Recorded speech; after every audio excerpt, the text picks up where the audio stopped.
Hi guys, आप सबका स्वागत है आपके अपने चैनल पर। जैसे कि चैनल के नाम से पता चलता है, यहाँ पर हम 11th और 12th की केमिस्ट्री पढ़ेंगे।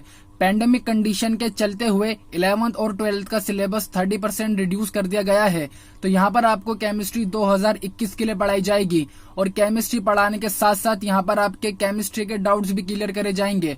अब बात आती है वो डाउट्स कैसे क्लियर करे जाएंगे, तो आपको मैं इसी वीडियो में एक ईमेल आईडी दूंगा जहां पर आप अपने क्वेश्चंस मुझे सेंड करिएगा और उनके सॉल्यूशन बनाकर मैं इसी चैनल पर अपलोड करूंगा। गाइज, ये मेरा आपसे वादा है और मेरे इस चैनल पर वीडियोस रोज आएंगी, तो जितना हो सके आप शेयर करिए ताकि आपके दोस्त भी इस बात का फायदा उठा सके। और मेरे चैनल को सब्सक्राइब कर लीजिए, बेल आइकन को प्रेस कर लीजिए ताकि मेरी वीडियो की नोटिफिकेशन गाइज सबसे पहले आपको मिले। तो गाइज, आज हम पढ़ेंगे क्लास 12th का चैप्टर 3 दैट इज इलेक्ट्रोकेमिस्ट्री। इसमें गाइज हम पढ़ेंगे variation of conductivity and molar conductivity with concentration. Concentration के साथ जो कंडक्टिविटी और मोलर कंडक्टिविटी होती है उसके अंदर क्या वेरिएशन आता है। अगर हम कंसंट्रेशन घटा रहे हैं तो कंडक्टिविटी बढ़ेगी घटेगी, या फिर मोलर कंडक्टिविटी बढ़ेगी या घटेगी, इसके बारे में गाइज हम स्टडी करेंगे और ऐसा क्यों होगा ये भी जानेंगे। Guys, conductivity decreases with the decrease in concentration. This is because the number of ions per unit volume that carry the current in the solution decreases on dilution. Guys, सबसे पहले आपको डाइल्यूशन का मतलब समझना होगा। डाइल्यूशन का मतलब ये होता है कि हमने उसके अंदर वाटर बहुत ज्यादा डाल दिया, और जब हम वाटर डाल देते हैं किसी भी सॉल्यूशन में तो वो डाइल्यूटेड सॉल्यूशन कहलाता है। ओके गाइस, तो यहाँ पर अगर हम कंसंट्रेशन घटा रहे हैं तो कंडक्टिविटी जो है गाइज वो भी घट रही है। अब कंसंट्रेशन कैसे घट रही है गाइज, जब भी हम डाइल्यूट कर देते हैं किसी सॉल्यूशन को तो वहां पर कंसंट्रेशन कम हो जाती है। आपको ये मैंने सॉल्यूशन चैप्टर में बताया था। ओके, डाइल्यूशन करने पर जो कंसंट्रेशन होगी वो कम हो जाएगी, और कंसंट्रेशन के कम होने से जो कंडक्टिविटी है वो भी कम हो जाएगी। अब गाइज, कंडक्टिविटी कैसे कम होगी? आप कंडक्टिविटी किसे कहते हैं गाइज? कप्पा को। और आपको मैंने कप्पा की डेफिनेशन बताई थी कि 1 सेंटीमीटर क्यूब में जितना 1 सेंटीमीटर क्यूब में जितना कंडक्टेंस होता है वो कंडक्टिविटी कहलाता है। गाइज, मैं एक बार और रिपीट कर रहा हूं, कंडक्टिविटी की डेफिनेशन क्या थी? 1 सेंटीमीटर क्यूब के वॉल्यूम में जितना कंडक्टेंस होता है वो कंडक्टिविटी कहलाता है।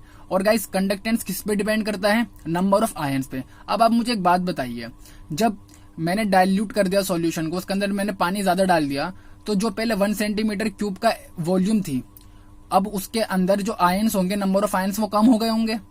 सोचिए आप खुद, पहले वहां पे जब सॉल्यूशन जो था हमारे पास वो डाइल्यूटेड नहीं था, उसके अंदर हमने वाटर नहीं डाला था, तो वहां पर जो 1 सेंटीमीटर क्यूब की वॉल्यूम थी उस पर्टिकुलर वॉल्यूम में जो नंबर ऑफ आयंस थे वो ज्यादा होंगे, जिनकी वजह से कंडक्टेंस होता है वो वाले आयंस जो थे वो ज्यादा होंगे। जब मैंने डाइल्यूशन कर दिया तो वो आयंस एक दूसरे से दूर चले गए होंगे, तो उसी पर्टिकुलर 1 सेंटीमीटर क्यूब की वॉल्यूम में नंबर ऑफ आयंस घट गए, और जब नंबर ऑफ आयंस घट गए तो उस पर्टिकुलर 1 सेंटीमीटर क्यूब की वॉल्यूम में नंबर ऑफ आयंस घटने की वजह से कंडक्टेंस भी घट जाएगा, और जब कंडक्टेंस घट जाएगा तो कंडक्टिविटी भी घट जाएगी। इसी वजह से गाइस, कंसंट्रेशन कम होने से कंडक्टिविटी घटती है। आई होप आपको ये रीजन गाइस समझ में आया हो। ओके, अब आगे चलते हैं। अब देखते हैं मोलर कंडक्टिविटी, जिसको हम केपीएम से रिप्रेजेंट करते हैं। Molar conductivity increases with the decrease in concentration और इंक्रीज इन डाइल्यूशन।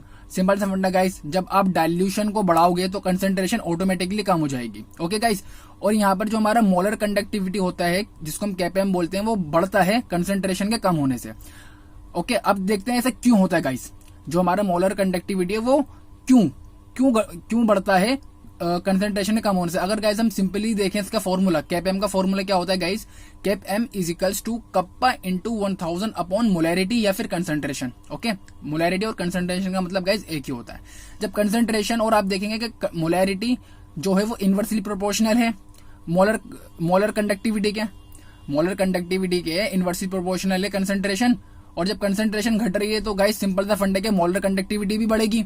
ओके, अब इसका रीजन समझते हैं। This is because the total volume V of solution containing 1 mole of electrolyte increases with increase in dilution. अब guys, सबसे पहले आपको ये जानना होगा कि मोलर कंडक्टिविटी क्या होती है। गाइस, पहले आपको मैंने पढ़ाया था मोलर कंडक्टिविटी के बारे में, और वो उसके अंदर बहुत ही खतरनाक डेफिनेशन लिखी हुई थी, तो बस मैंने आपको इतना बताया था कि जो इलेक्ट्रोलाइटिक सॉल्यूशन का 1 मोल का कंडक्टेंस होगा वही हमारा मोलर कंडक्टिविटी कहलाता है। गाइस, जो भी इलेक्ट्रोलाइटिक सॉल्यूशन का एक मोल का कंडक्टेंस होता है वही हमारा मोलर कंडक्टिविटी कहलाता है। जब गाइज हमने डाइल्यूशन कर दिया, आप मुझे बताइए वॉल्यूम बढ़ जाएगी। जब गाइज हमारी वॉल्यूम बढ़ जाएगी तो सिंपल सा फंडा है, वो जो हमारा एक मोल होगा वो फ्री टू मूव हो जाएगा, वो आसानी से मूव करने लगेगा पहले के मुकाबले। और जब वो जितनी तेज मूव करेगा गाइज उतना ही हमें क्या नाम है कंडक्टेंस बढ़ेगा, और कंडक्टेंस बढ़ेगा तो हमारी मोलर कंडक्टिविटी भी बढ़ेगी। यहाँ पर गाइज यही लिखा हुआ है, this is because the total volume V of solution containing 1 mole of electrolyte increases with increase in dilution. जब डाइल्यूशन करने पर जिसके अंदर एक मोल है गाइज, जो वॉल्यूम है पर्टिकुलर वॉल्यूम उसके अंदर एक मोल है, अब डाइल्यूशन कर दिया तो वो वॉल्यूम भी बढ़ जाएगी एक मोल की। जब वो वॉल्यूम बढ़ गई तो आप खुद सोचिए ना गाइज, वॉल्यूम के बढ़ जाने की वजह से वो जो 1 मोल होगा वो पहले के मुकाबले आसानी से मूव करने लगेगा और उससे कंडक्टेंस बढ़ जाएगा, और जब कंडक्टेंस बढ़ेगा तो मोलर कंडक्टिविटी बढ़ जाएगी। आई होप आपको ये समझ में आया हो। अगर इस मेथड से समझ में नहीं आया तो वरना आप पेपर के अंदर ये भी लिख कर आ सकते हैं कि जो हमारा मोलर कंडक्टिविटी होता है वो कंसंट्रेशन के कम होने पर बढ़ता वो इसलिए क्योंकि इनवर्सली प्रोपोर्शनल है, इनवर्स रिलेशन होता है मोलर कंडक्टिविटी और कंसंट्रेशन के बीच में, तभी कंसंट्रेशन घटेगी तो मोलर कंडक्टिविटी बढ़ती है गाइस। आई होप आपको ये बात समझ में आई हो। It has been found that the decrease in kappa या फिर conductivity on dilution of a solution is more than compensated by increase in its volume. Guys ये देखा गया कि डाइल्यूशन करने पर जो हमारी कंडक्टिविटी है गाइज वो क्या हो रही है, कम हो जाती है। डाइल्यूशन करेंगे कंसंट्रेशन कम होगी, कंसंट्रेशन कम होगी तो कंडक्टिविटी भी कम हो रही है। तो इसको हम कैसे ओवरकम कर सकते हैं, अगर हम वॉल्यूम बढ़ा देंगे ना तो गाइज इससे ओवरकम कर सकते हैं। अगर हम वॉल्यूम बढ़ा देंगे गाइज, और मान लीजिए हमें कोई भी चीज दे दी कि भाई इन्होंने ये कहा कि आपको कंडक्टिविटी बढ़ानी है, कंडक्टिविटी बढ़ानी है, तो आप कैसे बढ़ाओगे कंडक्टिविटी, तो सिंपल सा फंडा गाइस, आप वॉल्यूम बढ़ा दो कंडक्टिविटी खुद ब खुद बढ़ जाएगी, चाहे उसके अंदर आपकी कंसंट्रेशन कितनी भी कम क्यों ना हो। कंसंट्रेशन कम है तो कंडक्टिविटी भी कम होगी, बट अगर मुझे कंडक्टिविटी को बढ़ाना है तो गाइस सिंपल सा फंडा ये है कि आप वॉल्यूम को बढ़ा दो, आपकी कंडक्टिविटी बढ़ जाएगी। ऐसा किस लिए होगा गाइस, जब वॉल्यूम बढ़ेगी, आप खुद सोचिए कंडक्टिविटी क्या होता है, कंडक्टिविटी गाइस क्या होता है, 1 सेंटीमीटर क्यूब में जितना कंडक्टेंस होगा वही हमारी कंडक्टिविटी कहलाता है। और हमारा 1 सेंटीमीटर क्यूब बढ़ जाएगा, जब वो बढ़ जाएगा तो उसके अंदर नंबर ऑफ आयंस पहले के मुकाबले ज्यादा आ जाएंगे डाइल्यूशन होने के बाद भी, और जब वो ज्यादा आ जाएंगे तो हमारी कंडक्टेंस बढ़ जाएगा उस पर्टिकुलर 1 सेंटीमीटर क्यूब के एरिया में, और जब हमारा कंडक्टेंस बढ़ जाएगा तो कंडक्टिविटी भी बढ़ जाएगी। मैं एक बार गाइस इन दोनों बातों को समराइज कर देता हूं। देखिए गाइस, जब हम डाइल्यूशन करते हैं तो कंसंट्रेशन घट जाती है, और जब कंसंट्रेशन घटती है तो कंडक्टिविटी भी घटती है। अब ऐसा किस लिए होता है गाइस, ऐसा इसलिए होता है जो नंबर ऑफ आयंस पहले आ रहे थे, जो नंबर ऑफ आयंस गाइस पहले आ रहे थे डाइल्यूशन ना करने पर 1 सेंटीमीटर क्यूब के एरिया में, वो डाइल्यूशन के बाद उसी एरिया में उसी वॉल्यूम में कम हो जाएंगे गाइस। जब नंबर ऑफ आयंस कम हो जाएंगे जिनकी वजह से कंडक्टेंस आता है तो कंडक्टेंस भी कम हो जाएगा, और जब कंडक्टेंस कम हो जाएगा गाइस सिंपल सा फंडा है तो आपकी कंडक्टिविटी भी कम हो जाएगी। इसका मतलब ये है कि कंसंट्रेशन के कम होने से कंडक्टिविटी जो है वो भी कम हो जाती है। ओके गाइस, बट अगर हमें इससे ओवरकम करना है कि हमें कंडक्टिविटी को बढ़ाना है, कंसंट्रेशन हमारी कम हो रही है, डाइल्यूशन हम करे पे करे जा रहे हैं, डाइल्यूशन को बढ़ा रहे हैं, कंसंट्रेशन कम हो रही है और कंडक्टिविटी भी कम हो रही है, बट हमें कंडक्टिविटी को इस केस में बढ़ाना हो तो हम क्या करेंगे, सिंपल सा फंडा है कि आप वॉल्यूम को इंक्रीज कर दो बस, और कुछ मत करो। डाइल्यूशन आप करते रहो, कंसंट्रेशन कम होती रहेगी, बट आपको कंडक्टिविटी बढ़ाना है इस पर्टिकुलर केस में, तो गाइस आपको कुछ नहीं करना, बस आप वॉल्यूम को बढ़ा दो। वॉल्यूम के बढ़ाने से गाइस क्या होगा वो मैंने आपको पहले बता दिया, एक बार और बता देता हूं। जब हम डाइल्यूशन कर रहे हैं कंसंट्रेशन कम होगी और हमने वॉल्यूम को बढ़ा दिया तो पहले के मुकाबले उस पर्टिकुलर वॉल्यूम के बढ़ जाने में नंबर ऑफ आयन ज्यादा आ जाएंगे। जब नंबर ऑफ आयन ज्यादा आ जाएंगे तो कंडक्टेंस बढ़ जाएगा, और कंडक्टेंस बढ़ जाएगा तो कंडक्टिविटी भी बढ़ जाएगी। आई होप गाइज आपको ये समझ में आया हो। ओके गाइज, और सिंपल सा फंडा है, जब डाइल्यूशन बढ़ाने पर कंसंट्रेशन कम होगी और कंसंट्रेशन के कम होने पर मोलर कंडक्टिविटी जो जिसको हम केपीएम बोलते हैं गाइज वो हमारी बढ़ जाएगी। क्यों? क्योंकि मोलर कंडक्टिविटी और कंसंट्रेशन का इनवर्सली रिलेशन होता है, इसलिए गाइज। अब गाइज पढ़ते हैं graphical representation of the variation of KPM versus under root C. Guys हम ग्राफिकल रिप्रेजेंटेशन देखेंगे मोलर कंडक्टिविटी और कंसंट्रेशन के बीच में। गाइस जो हमारा अंडर रूट सी है कंसंट्रेशन वो हमने एक्स एक्सिस पर लिया, और जो हमारा केपीएम है मोलर कंडक्टिविटी हमने उसको वाई एक्सिस पर लिया। अब गाइस जो हमारा स्ट्रॉन्ग इलेक्ट्रोलाइट होता है, जैसे कि फॉर एग्जांपल कैल्शियम, अब गाइस स्ट्रॉन्ग इलेक्ट्रोलाइट का मतलब ये है कि वो जो है वो पूरे आयंस में टूट गया। मतलब अगर हमने किसी भी सब्सटेंस को या फिर किसी भी इलेक्ट्रोलाइट को हमने किसी भी एक्वस मीडियम में डाला और वो पूरे तरीके से आयंस में टूट गया, उसको बोलते हैं हम स्ट्रॉन्ग इलेक्ट्रोलाइट। और स्ट्रॉन्ग इलेक्ट्रोलाइट के केस में क्या देखा गया गाइस, ये जो होता है ये क्या नाम है, वाई एक्सिस को इंटरसेप्ट कर देता है कैमएप नोट पर। ओके गाइस, अब इसको हम आगे पढ़ेंगे कैप एम नोट क्या होता है गाइस। और वहीं दूसरी तरफ हमने गाइस वीक इलेक्ट्रोलाइट ली। वीक इलेक्ट्रोलाइट क्या होता है, वो पूरे आयंस में डिसोशिएट नहीं करता गाइस। तो यहाँ पर आप देखेंगे ये कंसंट्रेशन कम होने पे जो हमारी वीक इलेक्ट्रोलाइट की मोलर कंडक्टिविटी वो बढ़ती जा रही है, पैरेलल टू वाई एक्सिस आ रही है, कहीं पर इंटरसेप्ट नहीं कर रही। अब गाइस ये क्या है, इसको हम आगे देखते हैं। कैप एम नोट क्या है इसको देखेंगे आगे, और वीक इलेक्ट्रोलाइट ऐसा क्यों कर रही है और इसको मतलब क्यों कर रही है और कैसे फाइंड करेंगे, स्ट्रॉन्ग इलेक्ट्रोलाइट का कैप एम नोट कैसे फाइंड करेंगे, वो सब गाइस हम आगे देखते हैं। गाइस हमें पहले समझना होगा लिमिटिंग मोलर कंडक्टिविटी, जिसको हम कैप एम नोट से रिप्रेजेंट करते हैं, और इसको गाइस हम molar conductivity at infinite dilution भी बोलते हैं। कैप एम नोट को गाइस हम दो नाम से बोलेंगे, लिमिटिंग मोलर कंडक्टिविटी या फिर molar conductivity at infinite dilution. Okay guys, the value of molar conductivity when the concentration approaches zero is known as limiting molar conductivity और molar conductivity at infinite dilution. Guys जब हमने उसके अंदर dilution हम करे जा रहे हैं और डायल्यूशन हमने इन्फिनाइट डायल्यूशन कर दी, मतलब बहुत ज्यादा डायल्यूशन कर दी, तो गाइस मैंने आपको पहले बताया था डायल्यूशन बढ़ाने पर कंसंट्रेशन कम होती है, और जब हम डायल्यूशन करे जा रहे हैं, हमने इन्फिनाइट डायल्यूशन कर दी, तो गाइस सिंपल सा वनडे जो हमारी कंसंट्रेशन है वो जीरो पर पहुंच जाएगी। मतलब जब हमने डायल्यूशन को इन्फिनाइट कर दिया और कंसंट्रेशन हमारी जीरो पहुंच गई, हम तब मोलर कंडक्टिविटी की वैल्यू को फाइंड करेंगे। वो वैल्यू कहलाती है लिमिटिंग मोलर कंडक्टिविटी या फिर molar conductivity at infinite dilution. मैं गाइस एक बार और बोलता हूं, जब हमने कंसंट्रेशन को बिल्कुल जीरो पे पहुंचा दिया, इसका मतलब जो हमारी डायल्यूशन है हमने बहुत ज्यादा डायल्यूशन कर दी, और बहुत ज्यादा डायल्यूशन करने की वजह से कंसंट्रेशन जीरो पे पहुंच गई, और उस पर्टिकुलर पॉइंट पर जब हम मोलर कंडक्टिविटी की वैल्यू फाइंड करेंगे, वो जो वैल्यू आ रही है मोलर कंडक्टिविटी की, वो कहलाती है molar conductivity at infinite dilution. अब गाइस जब हमने इन्फिनाइट डायल्यूशन कर दी, बहुत ज्यादा डायल्यूशन कर दी, और कंसंट्रेशन अप्रोचेस टू जीरो हो गई, और हम उस पॉइंट पर वैल्यू फाइंड कर रहे हैं मोलर कंडक्टिविटी की, तो गाइस वो सिंपल सा फंडा वो क्या कहलाएगी, molar conductivity at infinite dilution. अब गाइस आगे चलते हैं।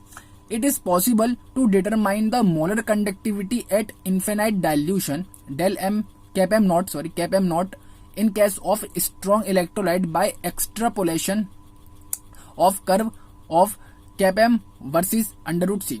गाइज जो हमारी स्ट्रॉन्ग इलेक्ट्रोलाइट होती है वो हमारी पूरे तरीके से आयंस में डिसोशिएट कर जाती है एक्वस मीडियम के अंदर। ओके गाइज, अब हम ऐसा पॉसिबल है कि इन्फिनाइट डायल्यूशन पर स्ट्रॉन्ग इलेक्ट्रोलाइट के मोलर कंडक्टिविटी फाइंड कर सकते हैं।